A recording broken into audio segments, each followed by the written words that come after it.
Perkenalkan, nama saya Tengku Nadira Syakila Rahmadani, NPM 2483285 dengan prodi Manajemen A3. Di sini saya akan membahas tentang ekonomi makro yang berjudul dengan hakikat uang dan fungsi permintaan uang yang beredar. Kita lanjut ke materinya. Yang pertama ada pengertian uang.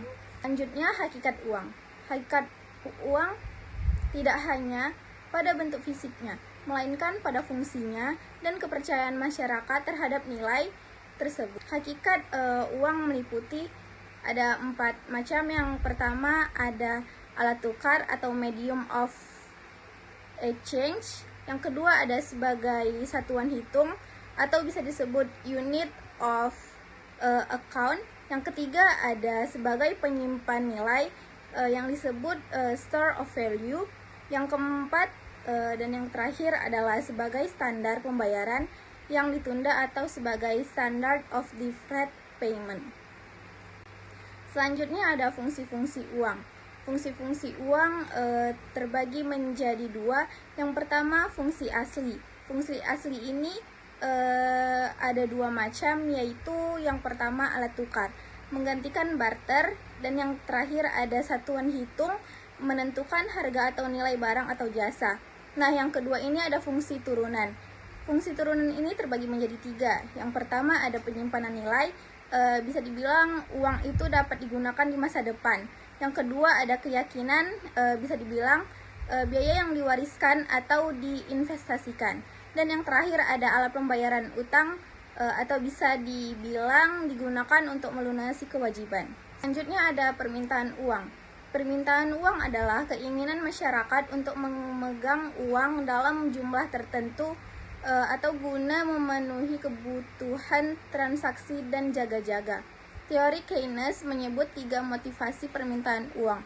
Yang pertama ada transaksi atau untuk pembelian sehari-hari. Yang kedua ada berjaga-jaga untuk kebutuhan mendadak. Dan yang terakhir ada spekulasi, bisa dibilang untuk memanfaatkan peluang investasi. Selanjutnya ada faktor-faktor yang memengaruhi permintaan uang. Selanjutnya ada peran strategis uang dalam perekonomian. Uang memungkinkan pertukaran barang dan jasa secara efisien. Tanpa uang, sistem barter akan kembali berlaku yang sangat tidak praktis di era modern. Selanjutnya ada dinamika permintaan uang dalam perekonomian modern. Seiring kemajuan teknologi, pola permintaan uang berubah. Masyarakat kini lebih memilih menggunakan e-money, mobile banking, dan kartu debit. Selanjutnya ada analisis keseimbangan uang. Jika permintaan uang tidak sebanding dengan supply, permintaan supply dapat memicu perlambatan ekonomi, dan permintaan supply menyebabkan inflasi karena uang menghilangkan nilainya. Strength atau kekuatan.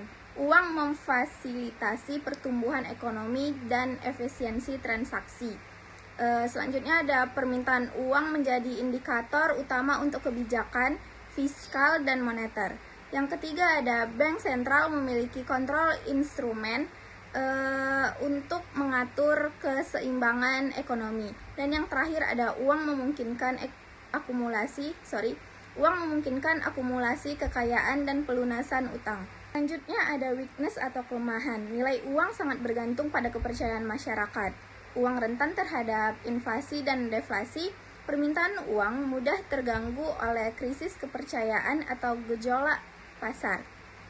Dan yang terakhir ada ketidakseimbangan distribusi uang untuk memperoleh ketimpangan sosial. Selanjutnya ada opportunities atau peluang.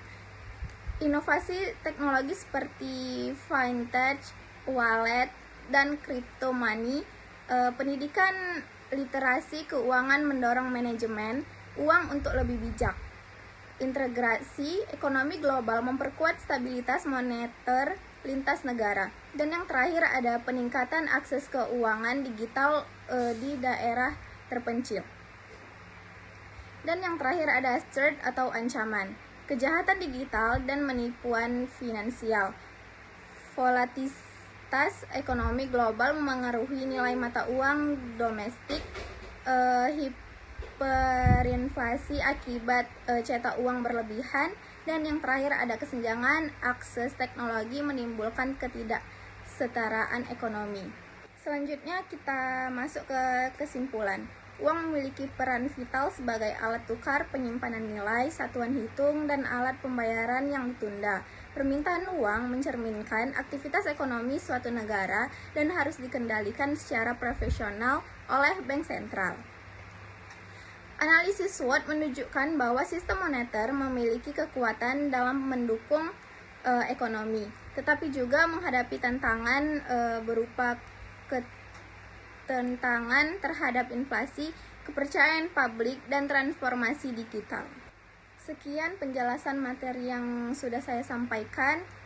Untuk Ibu dosen, Bu Nur Aisyah, terima kasih sudah memberikan saya kesempatan untuk memberikan penjelasan yang bisa saya sampaikan untuk mata kuliah ekonomi makro. Jika ada kesalahan kata, mohon maaf, dan saya akhiri. Assalamualaikum warahmatullahi wabarakatuh.